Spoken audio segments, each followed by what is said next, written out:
Hoy, mga day, nakauna-una na po na yung magnegosyo kaya wala namin mga kwarta. So, another day, another vlog ng mga,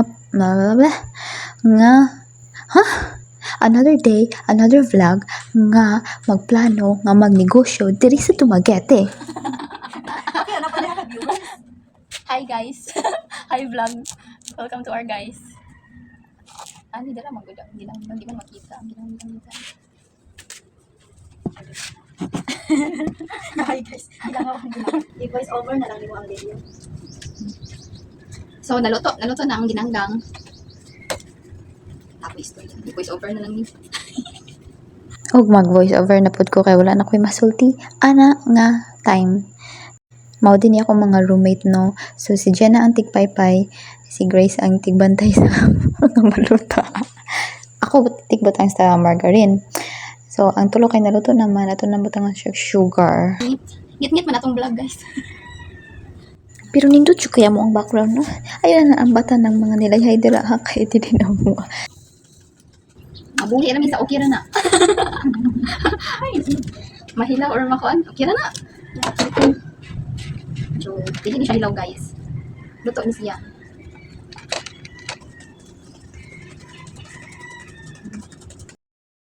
O sige, ato aning tabunan kay basi ma-restrict na pag ko ani ni Meta or asa man ako ni-upload.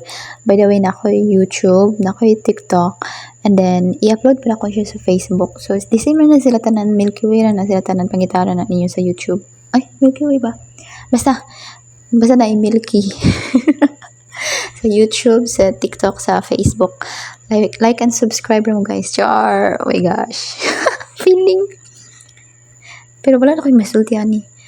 Basta mo na siya.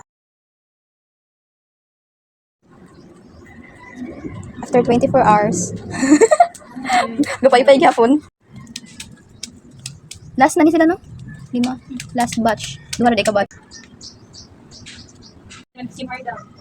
Isa galing ng Kim Arda. Diri kay naghisgot-hisgot naman sila mga vlogger no, nag-name drop naman sila. So ato ang i-mute kay basig ma-restrict pa ta ni Fafa Meta ani na lisod na. Chika kay sila diri nag-motivational kuan gid siya speech kay para ma-inspire lagi ko mag-vlog. So mauna ni ako na ning gi-edit kay ganahan kabalo jud ko nga nag-atang gid si Grace ug si Jenna sa edit ani nga vlog. Pero di yun malikaya no nga mag-post magyod. Nga no magyod nga mag-post. Ayaw propaganda. Naingon si Grace diri no nga ang mga ganahan daw sa AFAM kay mga exotic beauty. Oh! Nag-what's your preferences? AFAM POV na mi diri no. Ang ganahan lagi ang mga AFAM og exotic beauty, mga morena, char. So, exotic ko og morena. Pero di sila mo to nga morena daw ko sa bata ko kay cute. Kay puti daw ko karon. Basta kung makakita mo sa ako atong bata pa ko kay lagom jud ko. Pangutan ako mga siningan ako sa Mansabay, pangutan gina sila. Time sa ato sa balikan atong giluto nga ginanggang no kay last batch na ni sila hapitan ni sila maluto. Nag-improvise sabi mi ko andira ay. Si tawag ka na kanang lutuan. Oh, kani kopok. Lami kayo. Oh my god. Kani pud lami char. Ya wala man putoy luwa dira. Paano to siya? Abong. Giluto bitaw na sa abong. Nahulog ka mo isa kasaging ani oy. Okay ra wala pa 5 seconds. Mga ligon ni immune system ni mga Bisaya. Dili ni madutlan og mga sakit-sakit mukhaon gihapon ni bisag nahulog. Pero dili gid kompleto ang atuang snack kung walay juice. So mopalit og juice sa tindahan. Ayo.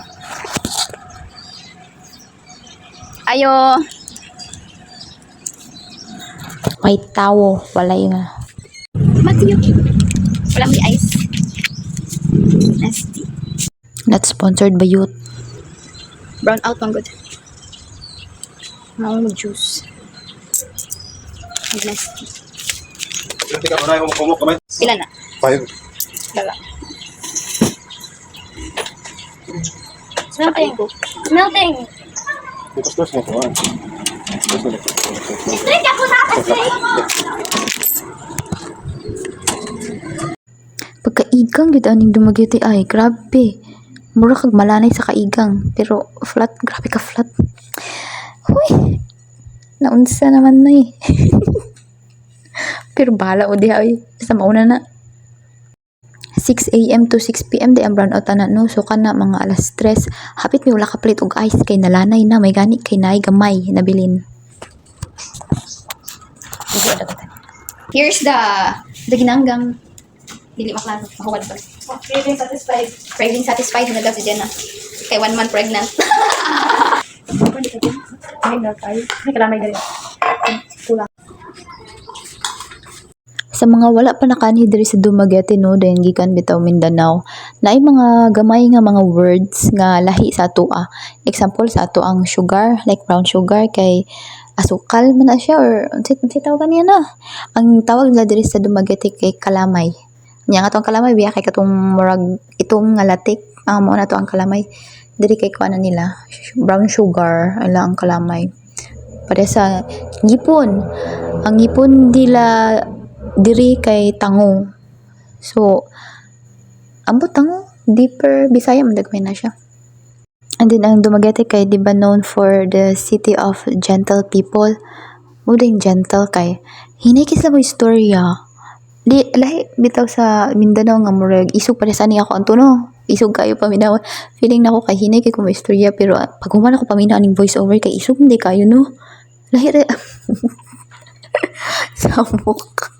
Pero laag bitaw mo diri sa Dumaguete mga taga Mindanao peeps, mga kuan ako dira, mga kasilinganan.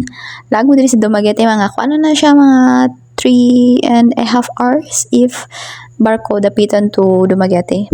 Dool ra gid siya. Pwede ra ka matulog sa biyahe tapos pagdunggonin mo na naka sa Boulevard sa Dumaguete. Mao na siya. Yung daghang laaganan, pwede ka mulag sa bukid or padagat pa kadapit or sa city ba. Magkuan ra, doon ra gid siya. Murag gamay ra siya nga island, maikot ra nimo siya bitaw in 24 hours or 48 hours mga nga na. I started to like Dumaguete na jud when I went lag with my co-workmates because I'm not a city girl jud. Taga probinsyana man jud ko. So when I came here, na-realize na ko nga small city lang siya. Dili siya crowded, so dili ra ka ingon nga ma-suffocate bitaw, pero nanatanan nimong needs, like doon siya sa mga malls and then public market, and then if you want padagat doon lagi siya sa Dawin, Bakong or anywhere, and then if you like nature you can go Valencia, 20 minutes from Dumaguete City to the municipality of Valencia, so accessible lagi siya sa everything. So sa pagihulatin niyo anhin na mong Dumaguete. Sure. Satisfied na. Nahurot na. Busog na. Nag-cellphone na sila. Ay, nasang naman. Og mao ra to akong pag-storytelling about sa Dumaguete no. So mao na niya mo ang ginanggang. Okay, bye.